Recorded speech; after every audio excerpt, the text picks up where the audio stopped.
Further Marvel Realm information. Yes, the other day we did a little video go frame by frame on the trailer, but there's been some subsequent information, stuff that I don't know if anybody cared to click on the website. I mean, it was one of these things where people were like, watch the trailer, went, not gonna mess around with that, but there is still stuff to talk about.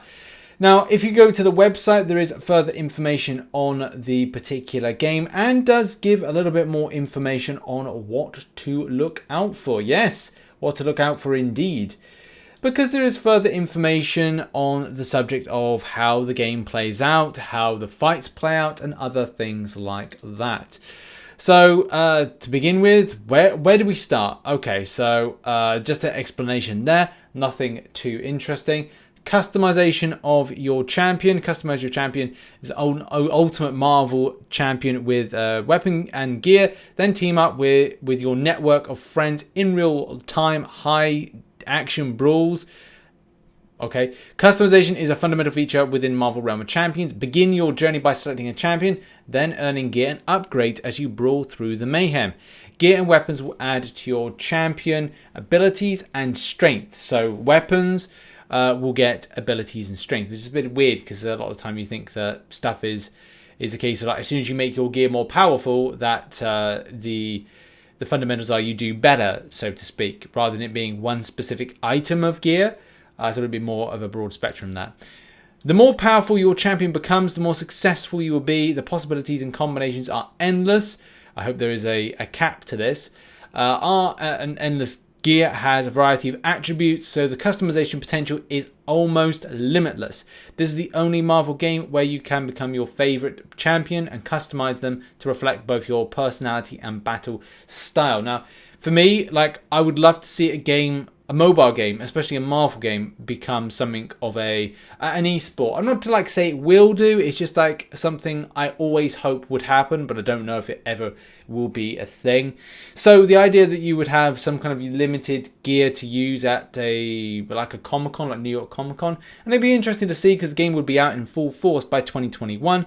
Whether or not we get New York Comic-Con 2021 will be the next step. I hope there is, because myself and Em are meant to be having a honeymoon in New York, and especially to coincide with New York Comic-Con, COVID pending, so we'll have to see.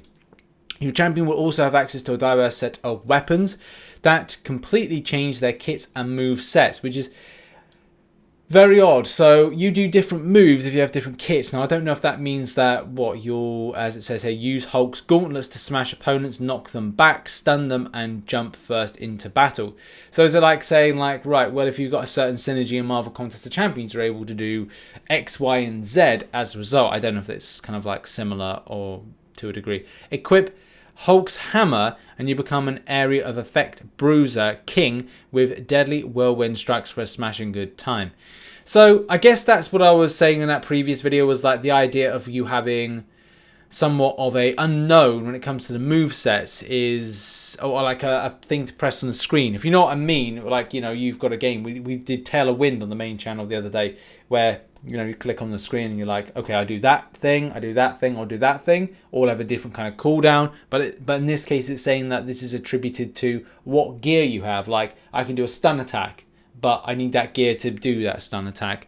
So I guess the thing is the unknown. So you're not gonna know what gear the opponent has against what you have. So you might have a stun immune gear against what they would have as being stun gear. So they think that they're gonna stun you, but in fact they don't. So it becomes a current meta shift between different things. So yeah, that's kind of crazy, but I guess it's okay. But it's very, very weird and unknown because you're like, well, what am I facing off against? Which I guess is similar to a lot of games that are already out there that do it in a PvP manner. Marvel Super War potentially, but there are a few others as well, unless you know builds, which in this case you will not know the build of your enemy. Team up and defend and triumph. Strategize with your team to select the right mix of these champions to dominate your enemy in action-packed team battles. Team up with your friends to defend against an onslaught of ever more terrifying waves of adaptoids.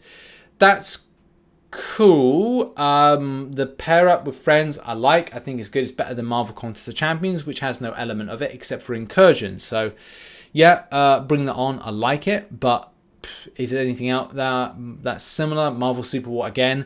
As I said, I know a lot of people go, "Oh, Marvel Future Fight, Marvel Future Fight." Yeah, but it's like the stuff they're preaching is, and what we're seeing, and as well what's on screen reading does kind of pinpoint more to a Marvel Super War over Marvel Future Fight. Yes, but there is kind of likenesses to that. In this during PvE combat, adaptoids are of all different types will bear down on you and your team to try and destroy your ISO core, which I guess is your, well, like base. Again, similar to other MOBA games. Defend the core from everything, including fast-moving adaptoid grunts to colossal adaptoid guardians. We've seen them, they're big chunguses, in a diverse set of maps set across the battle world. Yep, those different houses.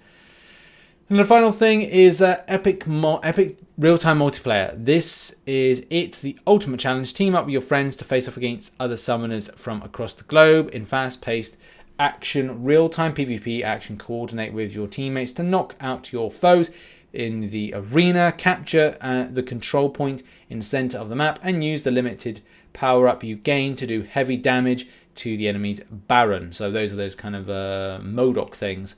First team to destroy the enemy Baron wins. Sounds simple, right? Using unique team composition, gear, and various hazards placed around the map is your key to securing victory over your opponent. So that is basically what we saw in that trailer. When we did the frame-by-frame video, we kind of looked at what those traps were, and I guess those traps are things that you kind of put down to then stop the enemy, which is fun. But again, I think that like there's MOBA games that do that out there similar to that. Yeah, I mean, same principle I think is still there. People have this kind of thoughts of the game of being like it was going to be more than it was, but still it could be still fun. More is yet to come on this, but this is the further information available on the website, links in the description, of what the game is going to entail more of. But you know, I think we need to see a bit more on the subject. There's nothing really more to this about like pre-registering, so if you want to pre-register you can do that. I've registered as a Temple of Vishanti, but I know that a lot of people are more interested with the Spider Guild and a few others as well. But yep, good luck, Realmers. I say good luck. Well, yeah, good luck. I hope that this game works out well, but I need more info from it because it's still not a huge amount, but I can imagine the next month or two we'll find out more info on the subject. And that's been the video. Thank you very much for watching. Make sure to hit the like button, and as well, I'll see you in the next Rich's Realm video, which will probably be a deep dive into what the journos are saying, what the journalists think about Marvel Realm of Champions. But yeah, I'll see you in that video. Bye-bye for now.